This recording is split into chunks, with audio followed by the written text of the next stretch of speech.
உலகத்துக்கு உப்பை போல இருக்கிற. உன்னை தொட்டவெல்லாம் டேஸ்ட் தெரியணும். இந்த உப்பை யார் செஞ்சா? கடவுள் செஞ்சார்.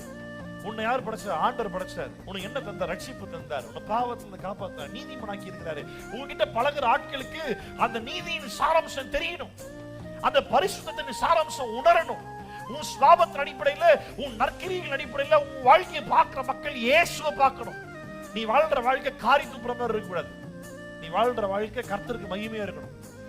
பாவம் பண்ணி பொறுக்கித்தனம் பண்ணி உலக ஆசை இச்சையை நிறைவேற்ற மனுஷன் உலகத்துல ஏராளமா இருக்கிறான்.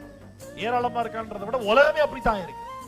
தேவனால தெரிந்து கொள்ளப்பட்ட பிள்ளைகளாகிய நம்ம கிறிஸ்துவின் சாயலை பிரதிபலிக்கிறவர்களாக காணப்பட வேண்டும். அதான் இயேசு சொன்னார், நீ உலகத்துக்கு உப்பா இருக்கிற. அந்த உப்புடைய சாராம்சத்தை மட்டும் எழுந்திருச்சு சமையலுக்கு இது எவ்வளோ முக்கியமோ அந்த முக்கியத்தை வந்து முழுசா எழுந்துருது. தூக்கி ரோட்ல கொண்டுருவாங்க. தொட்டு நக்கி பார்த்தா மண்ணு மாதிரி இது எதுக்கு? இது தேவையில்லை. அப்படியே சட்டி கொடுத்து என்ன பண்றான்? டப்பாவோட குப்பையில கொண்டுருவான். மனுஷனால் மிதிக்கப்படும். மனுஷனுக்கு பிரயோஜனமா அந்த ருசியை கொடுக்கக்கூடிய உப்பு நீ மனிதனுடைய காலால் மிதிக்கப்படும்.